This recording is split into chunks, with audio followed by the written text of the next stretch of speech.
ओम। सफलता असफलता, winner loser, failure success. सवाल ये पूछा गया, हम 99.9% जो फेलियर हैं उसमें आते हैं या 0.1% सक्सेसफुल में। बहुत सीधा सा जवाब है। देखो भैया, अगर तुम ये वीडियो देख रहे हो, ऐसी वीडियो देखते हो, सुनते हो, तो तुम जो है 99.9% जो लूज़र क्लब है उसमें हो, और जो 99.9% फेलियर लिविंग है उसमें आपका स्वागत है। अगर आपको आंकड़ों पे कोई वो हो शंका, चेक कर लीजिए जाके, आपको पता लग जाएगा। इस पूरे विश्व में, ब्रह्मांड में 0.1% ही लोग हैं जो अमीर हैं या जो इस पूरी दुनिया को चला रहे हैं। तो ये तो हुआ जी शरीर संसार। शरीर संसार में तुमने ज़िंदगी भर गरीबी में बिताया, भुखमरी में बिताया, कोई तुम्हें जानता नहीं, वीआईपी तुम हो नहीं कहीं के। अगर वीआईपी होते तो तुम भी जो है स्नान करने के लिए अलग से गाड़ी सवारियों में जा रहे होते, धक्के खाते नहीं जाते, धार्मिक स्थलों की लाइन में तुम्हें खदेड़ा नहीं जाता। तो ये बात क्लियर है, ठीक है। अब सवाल ये हुआ कि हमारे दो हिस्से समझ सकते हो। एक शरीर जो है संसार है, जिसको हम कहते हैं जो दिखाई देता, और एक आत्म संसार है।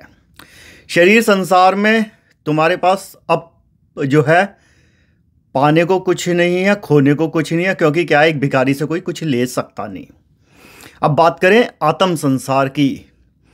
आत्म संसार वो है जिसमें हम शरीर से आगे जाके जो इस शरीर को चला रहा है, जिसे आप लोग आत्मा जानते हैं, उसके बारे में जुड़ सकते हैं।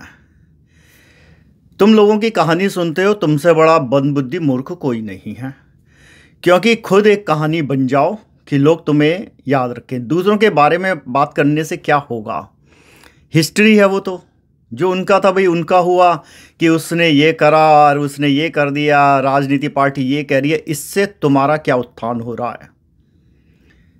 तुम्हारे को जो है स्वर्ग नरक होगा, मोक्ष मुक्ति होगी नहीं होगी, आत्मा से अमीर। तो अब बात करते हैं आदमी अमीर कैसे है।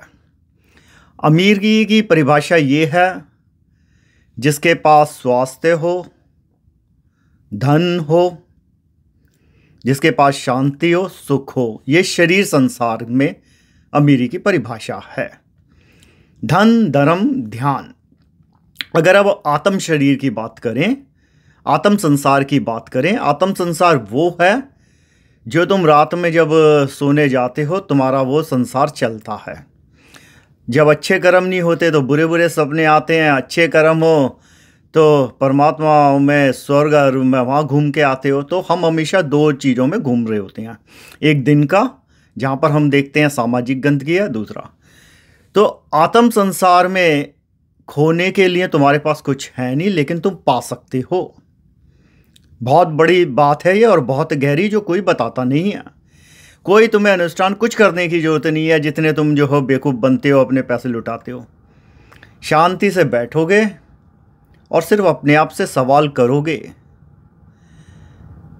कि ये जो जीवन में हो रहा है वो क्यों हो रहा है। अगर जो भी कोई तुम्हें समस्या दिखाई देती है, सिर्फ उसे बैठ के देखना है। जब तुम उसको ऑब्जर्व करने की एक आदत डाल लोगे, धीरे धीरे तुम जो है ब्रह्मांड से कनेक्ट होते हो, और एक अलग तरीके की जो है वाइब्रेशन डेवलपमेंट आएगा। यहाँ तो 20-25 साल बचे हैं, यहाँ से तो निकलना हो गया। सोचो, यहाँ से निकलने के बाद अगर दूसरे जगह पहुँचे, जो ये आत्म लिविंग है, जिसको हम सोल लिविंग बोल रहे हैं, तो वहाँ पे तो कम से कम तुम अमीर हो, क्योंकि वहाँ तो यहाँ की कोई चीज़ काम में आएगी नहीं। अगर आती तो सिकंदर अपने साथ सारी ले गया होता। अमीर आदमी इतना डरता क्यों है? वो जो है ये चलाता है, दान पेटियाँ रखता है, मेलों और उसमें धार्मिक स्थल बनवाता है, क्योंकि उसे डर है ना कि उसके जो कर्म है, यहाँ के बाद जो दूसरी दुनिया वहाँ कैसा होगा। लेकिन हम तुम्हारे पास फ्री में है वहाँ जाना, दूसरी दुनिया में, जहाँ जाके तुम आनंद में रह सकते हो। अगर स्वर्ग व स्वर्ग भोगोगे तो जितना ज़्यादा अपने आत्म का डेवलप करोगे, उतना तुम आगे बढ़ोगे। ओम। इस संसार में कुछ नहीं रखा, ठीक है, गरीब रहे कोई बात नहीं, लेकिन जो आत्म है वहाँ पर अमीर हो जाओ।